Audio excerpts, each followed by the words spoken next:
नमस्कार, आप देख रहे हैं हरियाणा न्यूज में। हूं आपके साथ अमित शर्मा। वक्त है आपका जिला आपकी खबर का। नीति आयोग के अधिकारियों के साथ बैठक के बाद मुख्यमंत्री मनोहर लाल ने कहा है कि देश कैसे आगे बढ़े, इसके लिए वक्त वक्त पर नीति आयोग की बैठक में योजना बनती है।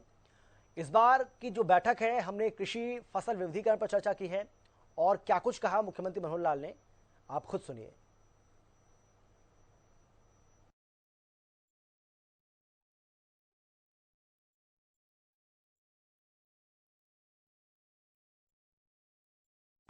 कृषि कृषि में किसान की आय डबल कैसे हो, डाइवर्सिफिकेशन के नाते से हमको जिन फसलों की ज्यादा आज आवश्यकता है उसमें हम कैसे एंटर करें। दूसरा विषय उसके अंदर शिक्षा का है। शिक्षा भी जो हमारी नेशनल एजुकेशन पॉलिसी उस अनुसार हम कितना उसके लिए तैयारी कर चुके हैं। हमने डिक्लेयर किया है कि देश भले ही 2030 तक हमारी जो एनईपी को अपनाएगा, हम नेशनल एजुकेशन पॉलिसी को 2025 तक पूरा करेंगे। बहुत से परिवर्तन हमने उसमें कर दिए हैं। केजी टू पीजी ये हमने परिवर्तन कर दिया है। कुछ जो ऐसे कोर्सेज जो पहले केवल इंग्लिश में होते थे उनको मातृभाषा यानी हिंदी में हमने उसको शुरू कर दिया है। स्कूली बच्चे, इसमें भी हमने शिक्षा की जो व्यवस्था, टेबलेट्स बांटने की हमने व्यवस्था की है। ज़्यादातर जो सरकारी स्कूल थे पहले केवल हरियाणा एजुकेशन बोर्ड के साथ जुड़े हुए थे, अब हमने उसको जो हमारा सीबीएसई उसके कोर्स के साथ भी जोड़ा है। ऐसे शिक्षा में जितने भी हमारे आगे विषय आए हैं उसके ऊपर मैंने आज विचार किया है। हेल्थ का भी जो पैरामीटर्स हैं, सारे देश भर के जो पैरामीटर्स हैं उसमें हम हर एक क्षेत्र में एवरेज, जो नेशनल एवरेज है उससे हम ऊपर हैं। जो देश के 100 डिस्ट्रिक्ट, टॉप 100 डिस्ट्रिक्ट हैं उसमें हमारे 20 जिले आते हैं। तो इस प्रकार इन सब विषयों पर आगे बढ़ते हुए और आज हमने सारी चर्चा की। अर्बन लोकल बॉडीज, उसमें भी कैसे इंफ्रास्ट्रक्चर कैसे अच्छा हो, वहाँ के लोगों की सुविधाएं कैसे अच्छी बढ़ें, खास करके ईज ऑफ लिविंग की तरफ हम आगे बढ़ें। हर व्यक्ति का, नागरिक का जो जीवन है वो सरल, सुगम और ये कैसे बने, इसके लिए हमारे जो आईटी के उपयोग हैं, हमारा जो टेक्नोलॉजी की जो व्यवस्थाएं हैं, ये सब भी हम लोग वहाँ रखेंगे, उसकी हमने तैयारी की है। और चलिए, इस बीच एक बड़ी जानकारी आपको हम दे दें। पंचकुला में हुआ है कांग्रेस का चिंतन शिविर। ये बड़ी जानकारी आपको हम दे रहे हैं। कांग्रेस के दिग्गज नेता इस चिंतन शिविर में मौजूद रहे। पार्टी नेताओं ने अलग अलग विषयों को लेकर प्रस्ताव रखे हैं। महंगाई, बेरोजगारी के मुद्दे को लेकर सरकार को जमकर घेरा गया। बड़ी जानकारी आपको मिल रही है, बड़ी खबर आपको बता रहे हैं। महंगाई, बेरोजगारी के मुद्दे को लेकर सरकार को घेरा गया है। इस वक्त की बड़ी जानकारी, पंचकुला में हुआ है कांग्रेस का चिंतन शिविर। तो कांग्रेस ने इस चिंतन शिविर के जरिए पार्टी को मजबूत करने की कोशिश की है और कांग्रेस के कई दिग्गज नेता इसमें मौजूद रहे। पार्टी नेताओं ने अलग अलग विषयों को लेकर प्रस्ताव रखे।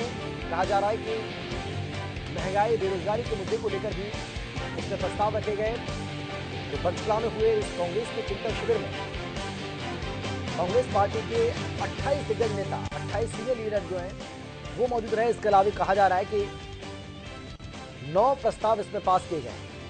महंगाई, बेरोजगारी, कानून व्यवस्था और भी प्रदेश के ऐसे तमाम मामले जिनको लेकर चिंतन और मंथन का दौर इस चिंतन शिविर में चला है। तो कांग्रेस के कई दिग्गज नेता इसमें मौजूद रहे। शिविर में मुख्य तौर से 9 प्रस्ताव हमारे सीनियर जो साथी हैं उन्होंने रखे थे। राजनीतिक प्रस्ताव था, आर्थिक प्रस्ताव था, सामाजिक न्याय से संबंधित था, संगठन से संबंधित था, हमारे महंगाई से संबंधित था, लॉ एंड ऑर्डर से संबंधित था, कृषि और खेत मजदूर संगठन से संबंधित था। उदयपुर संकल्प में 9 अगस्त से 15 अगस्त तक गौरव आशीर्वाद गौरव पद यात्रा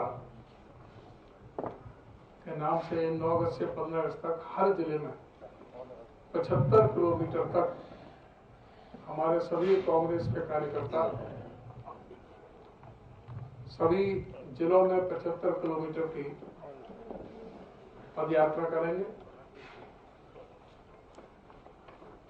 और उस पद यात्रा में सारे जो ज्वलंत मुद्दे हैं और जो आज हमने राजनीतिक प्रस्ताव के जरिए जो आज पारित किए हैं उन पर व्यापक तौर से लोगों के बीच में जाएंगे और 5 तारीख को अभी हमारे सभी जिला हेडक्वार्टर पर प्रोटेस्ट होगा और पीसीसी पर भी प्रोटेस्ट होगा। इस सरकार के महंगाई के खिलाफ और इन सारे मुद्दों के संदर्भ में सितंबर में और अक्टूबर में जो भी हमारे जिला अध्यक्ष बनने के बाद सभी जिलों में कार्यकर्ता सम्मेलन होंगे। 1 नवंबर को हमारा प्रदेश स्तरीय कार्यकर्ता सम्मेलन होगा। जो राहुल जी के नेतृत्व में पद यात्रा आ रही है उसमें अम्बाला में बड़ी प्रदेश स्तरीय रैली होगी और विपक्ष आपके समक्ष जो यमुनानगर में 21 तारीख को होना था उसको अब हमने 28 तारीख के लिए 1 हफ्ते के आगे हमने पोस्टपोन। हरियाणा विधानसभा अध्यक्ष ज्ञानचंद गुप्ता ने पंचकुला में स्वच्छता पखवाड़ा की शुरुआत की है। इस मौके पर पंचकुला नगर निगम के मेयर कुलभूषण गोयल और नगर निगम कमिश्नर मौजूद रहे। मीडिया से बातचीत करते हुए ज्ञानचंद गुप्ता ने बताया है कि 1 अगस्त से 15 अगस्त तक पूरे पंचकुला के 20 वार्डों में स्वच्छता पखवाड़ा चलेगा, जिसकी निगरानी नोडल अधिकारी करेंगे। ज्ञानचंद गुप्ता ने बताया है कि पंचकुला शहर को स्वच्छ, हरा भरा और सुंदर बनाने के लिए स्वच्छता पखवाड़े के तहत 850 लोग काम करेंगे। ज्ञानचंद गुप्ता ने बताया कि रोजाना के हुए काम की रिपोर्ट मुझे और अधिकारियों को भेजी जाएगी। इस अभियान में सभी एनजीओ, सामाजिक संस्थाओं को शामिल किया जाएगा। ज्ञानचंद गुप्ता ने कहा कि आईटीबीपी के जवानों का सहयोग भी स्वच्छता पखवाड़े में लिया जाएगा। पंचकुला को स्वच्छ, हरा भरा और सुंदर बनाने का सपना भी पूरा किया जाएगा। ये स्वच्छता अभियान पूरे पंचकुला शहर के अंदर जो हमारे 20 के 20 वार्ड हैं, उन 20 वार्डों के अंदर चलेगा और ये इस स्वच्छता अभियान में हर प्रकार की जो कोई भी गंदगी है, सीएनडी वेस्ट है, जो मलबा है या जो भी है, उसको पूरी तरह से साफ करेंगे।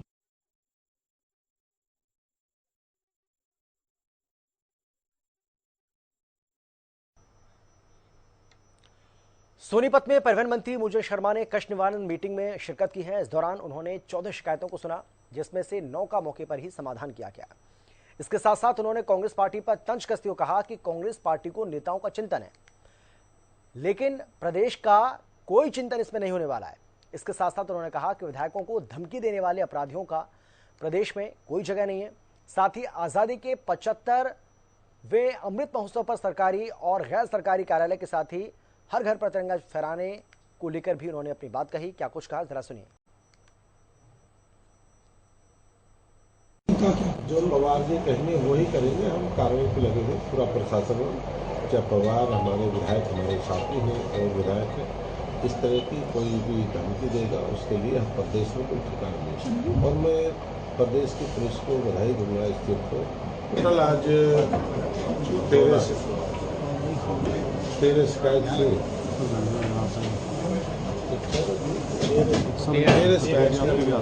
1 एक्स्ट्रा 14 होगी। तो मेरा कहना है कि उसमें 3 9 का हमने समाधान किया। कांग्रेस की अपनी पार्टी है, उनका अपना चिंतन मंथन है। अभी तो विधानसभा का जो चुनाव हुआ उसी के चिंतन से निकल नहीं पाए, क्योंकि तो अपने पार्टी के नेताओं का चिंतन है। जहाँ कराम के खिलाफ मुकदमे दर्ज करते हैं, जहाँ ऑथराइज माइनिंग होती है वहाँ अवैध माइनिंग का चांस कम होता है। जहाँ माइनिंग बंद है वहाँ चांस ज़्यादा होता है। कितनी जन समस्याओं का समाधान हुआ है? तो शाम से कांग्रेस विधायक किरण चौधरी ने अपने विधानसभा के कई गांव का दौरा किया। इस दौरान किरण चौधरी ने अपने हलके के लोगों से वहां की समस्याओं को नोट किया। उन्होंने दौरे का मकसद बताते हुए कहा कि जल्दी विधानसभा सत्र होने जा रहा है और मैं समस्याएं जानने आई हूं ताकि विधानसभा में जोर शोर से आपकी आवाज को उठा सकूं।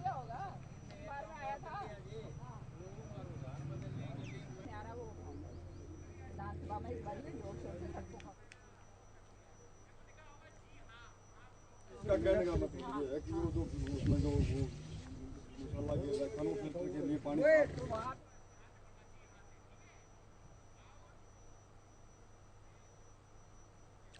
तिरंगे को अब लोग डाकघर से भी खरीद सकेंगे। जी हां, फरीदाबाद के मुख्य डाक पोस्ट ऑफिस में लोगों के लिए इस काउंटर की शुरुआत की गई है।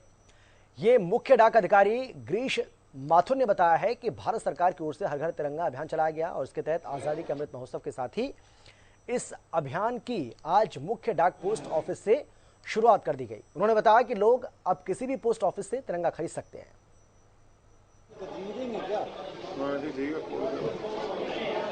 आज 1 अगस्त है और आज के दिन से सभी डाकघरों में 25 रुपए में कपड़े से बना हुआ तिरंगा उपलब्ध होगा सेल के लिए।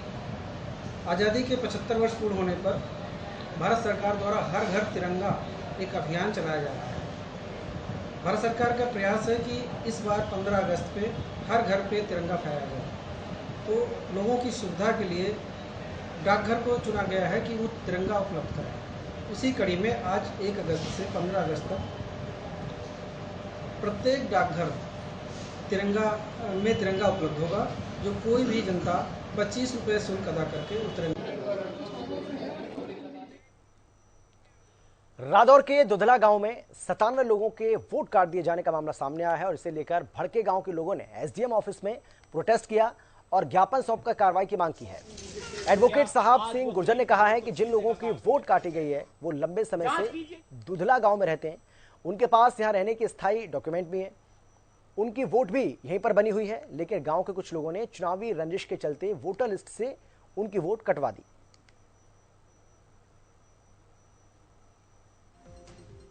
रिलेटेड एक मुद्दा है, इनके विरुद्ध ऑब्जेक्शंस आई थी कि ये गांव में नहीं रहते, इनके वोट यहां से काटे जाएं। तो इनको बुलाया गया है, इनसे सबूत मांगे जाएंगे कि क्या स्थिति है, उसके जांच के बाद उचित कार्रवाई की जाए। है जो यहाँ तहसील रादौर में पड़ता है, किसी शरारती व्यक्ति ने इलेक्शन कमीशन से मिलकर या इंचार्ज से मिलकर की वोट कटाने का फरमान जारी करवा दिया। ये आप देख सकते हैं कि फरमान जारी 100 लोगों को हुआ कि आप गांव से बाहर काम करने के लिए जा रहे हैं, इसलिए आपकी वोट क्यों ना काट दी जाए। हम ये सारे गरीब लोग अपने स्थायी निवास प्रमाण पत्र के साथ, आधार कार्ड के साथ उसी गांव के स्थायी निवासी है और वहां के लोगों ने भी एक प्रमाण पत्र अलग से दे दिया, शपथ पत्र दे दिया कि ये लोग गरीब लोग हैं, मजदूर लोग हैं, इसी गांव के रहने वाले, इनकी कहीं पर भी वोट नहीं है, इनकी वोट ना काटी जाए। और आज ये नोटिस जारी कर इनको बुलाया गया था स्पष्टीकरण देने के लिए और आज हमने स्पष्टीकरण दे दिया है कि वोट के हम अब पशुओं के लिए भी कोरोना रोधी वैक्सीन बनकर तैयार हो गई है। आपको बता दें कि हिसार के नेशनल रिसर्च सेंटर के वैज्ञानिकों ने यह वैक्सीन तैयार की है। भारतीय कृषि अनुसंधान परिषद की राष्ट्रीय अश्व अनुसंधान केंद्र हिसार के वैज्ञानिकों ने जानवरों में भी कोरोना की संभावना देख ली थी, जिसके बाद 2 साल की अथक मेहनत के बाद उन्होंने ये कामयाबी हासिल की। इस वैक्सीन का नाम एंकोवैक्स रखा गया है। ये वैक्सीन देश के कई चिड़ियाघरों में जानवरों पर ट्रायल करके तैयार की गई है, जिसके परिणाम सकारात्मक बताए जा रहे हैं। तो इसको हमने डेल्टा वेरिएंट यूज़ किया, उसके बाद में इसकी टेस्टिंग की, पहले लेबोरेटरी लेवल पे की, माइस में, रैबिट में, उसके जो नॉर्म्स चाहिए होते हैं टेस्टिंग के लिए। फिर उसके बाद में हमें सेना के कुत्तों में टेस्ट की, फिर हमने BSF के डॉग में की और फाइनली फिर जो हमने सकरबाग जो जू है जूनागढ़ में, उनमें लाइन्स और टाइगर्स में टेस्ट की। तो वैक्सीन बिल्कुल सेफ है, एकदम सुरक्षित है। इसमें जो डॉग्स हैं, रैबिट्स है, माइस है और लाइन्स एंड टाइगर्स, और एक बहुत ही प्रभावशाली जो है प्रतिरोधी क्षमता, इम्यूनिटी, एंटीबॉडीज डेवलप करती है लगाने के बाद। लगातार बल्लभगढ़ नगर निगम में कर्मचारियों की लेट लतीफी से तंग आकर खुद ज्वाइंट कमिश्नर ने छापा मारा। देखा तो 95% कर्मचारी ऑफिस से गायब मिले। ऐसे में लेट लतीफ इन कर्मचारियों को भारी पड़ी है। किस तरीके से लेट लतीफी के चलते इनकी सैलरी काटी गई और इनको नोटिस भी जारी किया गया है। इनकी 1 दिन की सैलरी काट दी गई है। एक रिपोर्ट आपको हम दिखाते हैं, देखिए।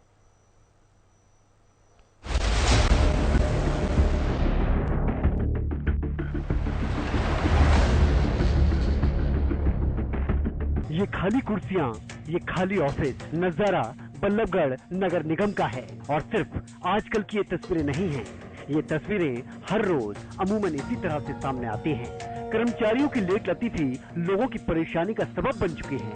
बात ज्वाइंट कमिश्नर के कानों तक पहुंच चुकी है और ज्वाइंट कमिश्नर अपनी बाइक उठाकर ऑफिस ही पहुंच गए। देखा तो हाल वही था। पुराना वाला। न कुर्सियों पर कोई अधिकारी या कर्मचारी नजर आया और न ही ऑफिस के अंदर। समय लगभग 9:15 बजे का था। औचक निरीक्षण के दौरान लगभग 95% कर्मचारी अपनी सीटों से नदारद नजर आए। नतीजा, उन्होंने तुरंत नगर निगम कमिश्नर और अकाउंट ब्रांच को पत्र लिखकर सभी नदारद कर्मचारियों की 1 दिन की सैलरी काटने के आदेश दे दिए और कर्मचारियों को कारण बताओ नोटिस भी थमा दिया गया। देखिए, आज ये जो इंस्पेक्शन रहा है ये 9:15 बजे का रहा है और ये खुद इंस्पेक्शन मेरे द्वारा किया गया है।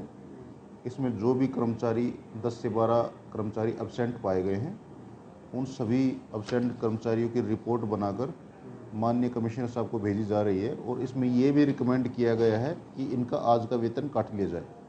अब औचक निरीक्षण और कार्रवाई से एक संदेश तो साफ दे दिया गया है कि लेट लतीफी बर्दाश्त नहीं की जाएगी और लापरवाही वाला रवैया अब छोड़ना पड़ेगा। नहीं छोड़ा तो ऐसे छापे भी पड़ते रहेंगे। ये माननीय कमिश्नर साहब की स्पष्ट डायरेक्शंस हैं, जो भी ऑफिस में वर्किंग आवर्स में या पब्लिक डीलिंग आवर्स में एब्सेंट रहे उनकी रेगुलर रिपोर्ट भेजी जाए और मान लो कोई रूटीन ऑफेंस बनता भी है तो उनके खिलाफ फ्यूचर में डिसिप्लिनरी एक्शन भी लिया जाएगा। पिछले ही दिनों कैबिनेट मंत्री मूलचंद शर्मा ने नगर निगम कार्यालय का दौरा किया था। उस दौरान भी लोगों ने कर्मचारियों की सीट पर ना मिलने की शिकायत मंत्री जी से की थी। लगा हालात बदल जाएंगे, कर्मचारियों की लेट लतीफी अब दूर होगी, लेकिन नतीजा ढाक के 3 बात ही रहा। ऐसे में नगर निगम जॉइंट कमिश्नर की इस कार्रवाई और औचक निरीक्षण का क्या असर पड़ता है, आने वाले दिनों में ही तस्वीर साफ हो पाएगी। राजेंद्र दहिया, फरीदाबाद, हरियाणा न्यूज। अंबाला में आयोजित कार्यक्रम में प्रदेश के स्वास्थ्य मंत्री ने चयनित किए गए सभी अस्पतालों के नामों की घोषणा कर दी है, जिसमें मरीजों को बेहतर इलाज देने और सरकारी अस्पताल में मिलने वाली सुविधाओं को देखते हुए स्वास्थ्य विभाग ने करनाल जिले के नागरिक अस्पताल को प्रदेश के बेहतरीन अस्पतालों में शामिल किया। नागरिक अस्पताल के पीएमओ डॉक्टर पीयूष ने बताया है कि स्टाफ की कमी के बावजूद भी अस्पताल में मरीजों को अच्छा इलाज दिया है। साथ ही कहा कि स्टाफ की कार्यकुशलता और बेहतर प्रबंधन के कारण नागरिक अस्पताल को ये उपलब्धि हासिल हुई। को बताते हुए बड़ा हर्ष हो रहा है कि कल हरियाणा मेडिकल काउंसिल द्वारा चिकित्सा दिवस के डॉक्टर्स डे के उपलक्ष्य में एक फंक्शन आयोजित किया गया। तो मुझे ये बताते हुए बड़े हर्ष हो रहा है कि उन 3 अस्पतालों में जिला नागरिक अस्पताल करनाल भी एक चुना गया। मेरे पूरे स्टाफ की मेहनत से, उनकी लगन से हम पुनः अपने जो स्टैंडर्ड मेंटेन करने में कामयाब हुए हैं और हरियाणा के सरकारी अस्पतालों में बेस्ट अस्पताल का प्राइज मिलते हुए हमें नामित किया गया है। जाखल में स्कूल के खाली बड़े जो पद हैं उनको लेकर छात्रों ने प्रोटेस्ट किया है। आपको बता दें कि जाखल के राजकीय संस्कृति सीनियर सेकेंडरी स्कूल में स्टाफ की कमी है, जिसके चलते ये छात्र और छात्राएं मेन गेट पर प्रोटेस्ट कर रहे हैं। छात्रों ने यहां सरकार के खिलाफ नारेबाजी की है और भूख हड़ताल पर बैठ गए। छात्र जतिन ने बताया है कि हम सरकार की चिराग योजना का विरोध करते हैं और दूसरा उनके स्कूल में अध्यापकों की कमी के चलते उनकी पढ़ाई प्रभावित हो रही है।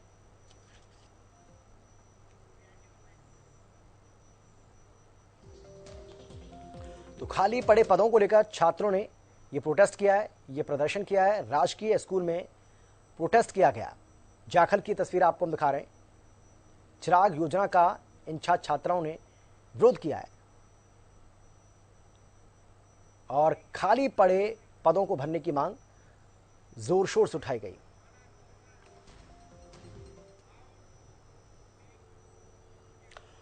और गोहाना वासियों के लिए अच्छी खबर है, क्योंकि कोरोना में बंद पड़ी पैसेंजर ट्रेन अब शुरू हो चुकी है। 28 महीने के बाद इन पैसेंजर ट्रेनों को शुरू किया गया है। गोहाना वासियों के लिए ये राहत की खबर है। दरअसल कोरोना काल में बंद पड़ी पैसेंजर ट्रेन दोबारा शुरू हो गई हैं।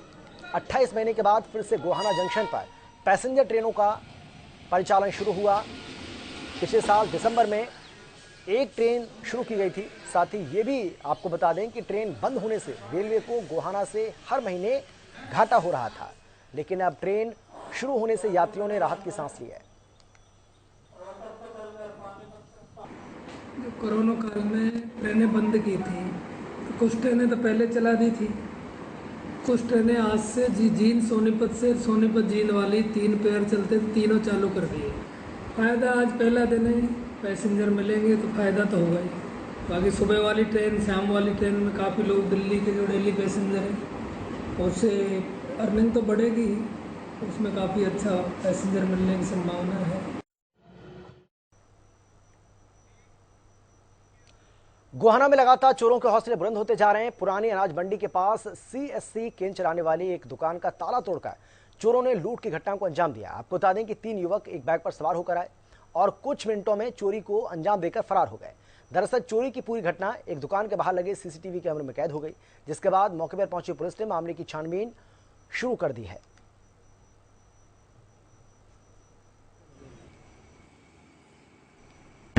मैं एक विजेंद्र सिंह है, देवीलाल नगर के। उन्होंने अपनी दुकान खोली है अटल सेवा केंद्र नाम से, उसमें चोरी हुई है और उसमें मॉनिटर, माउस, इस प्रकार का सामान गया है। लेमिनेशन करने की मशीन वो कंप्लेंट मिली है, इस पर FIR दर्ज कर रही है कि है तलाश करेगा। CCTV सामने आई तो? हाँ, पास में CCTV मिले हैं, उनसे उनके आधार पर पहचान करने की कोशिश करेंगे। हरियाणा का एक और नेशनल हाईवे की सौगात मिल गई, यानी कि हरियाणा को एक और नेशनल हाईवे की सौगात मिली है। इस नेशनल हाईवे की मदद से नारनौल से चंडीगढ़ की दूरी महज अब 4 घंटे में पूरी होगी। आज यानी कि 1 अगस्त से इस हाईवे पर टोल वसूली भी शुरू हो गई। 217 किलोमीटर के इस 6 लेन हाईवे को national highway authority of India की ओर से बनाया गया है। भारतमाला परियोजना के अंतर्गत बनाए गए इस राजमार्ग के निर्माण में 6000 करोड़ रुपए की राशि खर्च की गई है।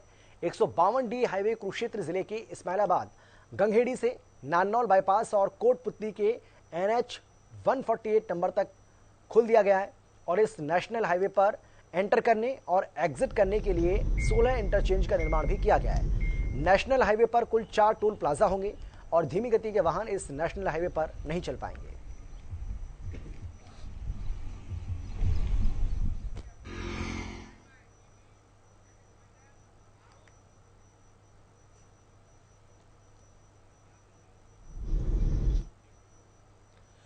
फरीदाबाद में पिछले दिनों चाइनीज मांझे की वजह से एक युवक की मौत हो गई थी। आपको बता दें कि दिल्ली में मौर्य इनकलाब के हैदरपुर फ्लाईओवर पर यह युवक मोटरसाइकिल से घर जा रहा था, तभी युवक की गर्दन चाइनीज मांझे से कट गई। असल में यह पतंग की डोर होती है जिसका निर्माण चाइना में होता है और ये पतंग उड़ाने वालों के साथ साथ सबके लिए खतरनाक है। हमारे संवाददाता ने इस जानलेवा मांझे को लेकर चिकित्सा अधिकारी से खास बातचीत की है।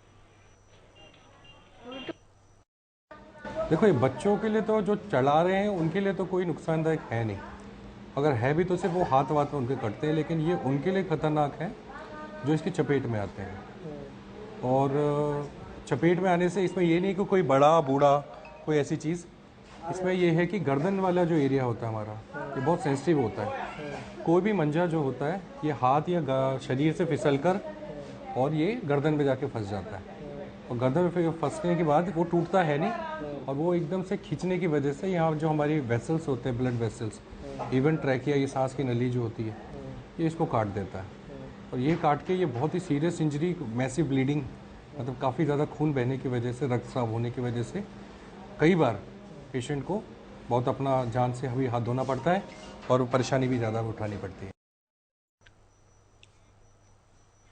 और आपका जिला आपकी खबर में फिलहाल इतना ही। छोटे से ब्रेक के बाद फौरन लौट रहे हैं, आप देखते रहिए हरियाणा न्यूज़।